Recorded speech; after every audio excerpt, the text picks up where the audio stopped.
Well, howdy there, Internet people. It's Bo again. So, today we're going to talk about that exchange between General Milley and some people in Congress. There's a whole bunch to talk about from that very short conversation. I was actually in the middle of filming a video explaining the context of that line, "You and I are both Green Berets," and what that really meant. And something else popped into my head.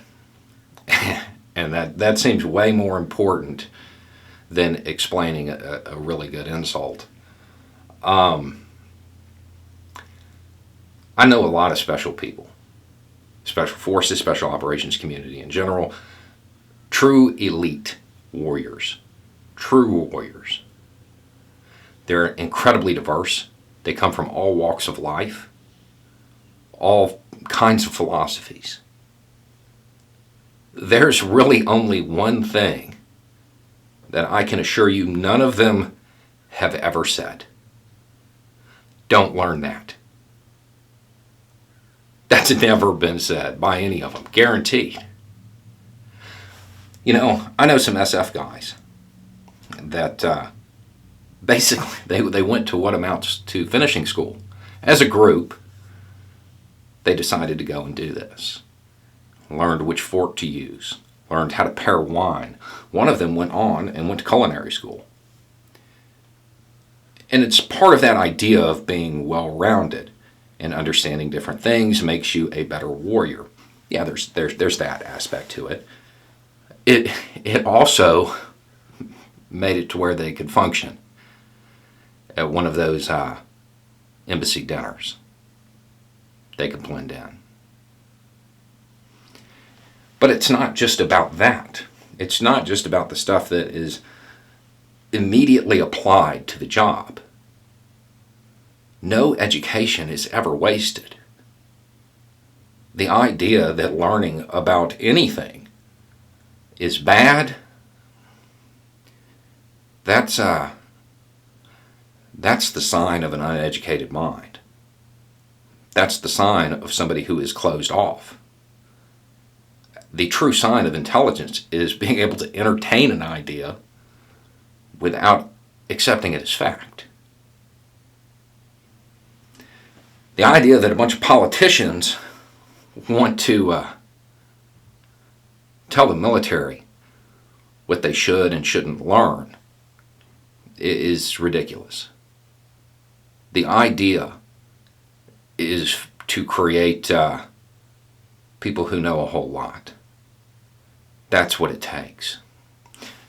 Especially when it comes to Green Berets. Because they do have to be able to ingratiate themselves into other cultures.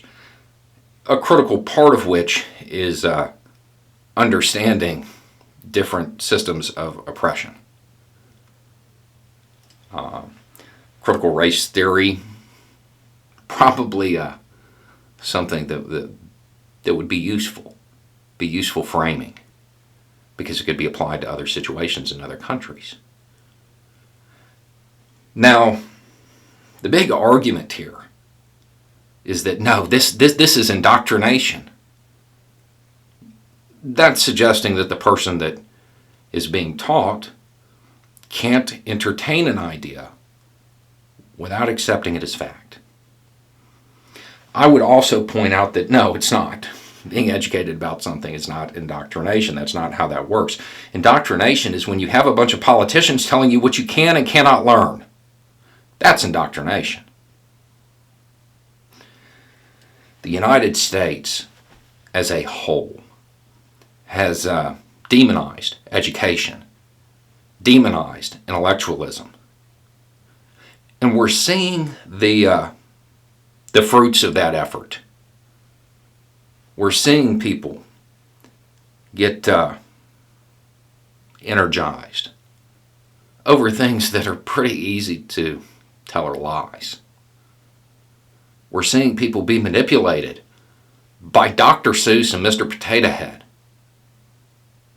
We're seeing people be tricked into sacrificing themselves on the altar of the stock market.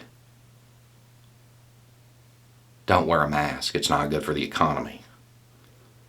Well, the studies say otherwise. This idea that politicians should determine what you can and cannot learn, what can and cannot be taught, that's a pretty dangerous concept. That is the basis of indoctrination. That is how you end up with a populace that is unable to tell fact from fiction because they're not used to entertaining an idea without accepting it as fact. Anyway, it's just a thought. You have a good day.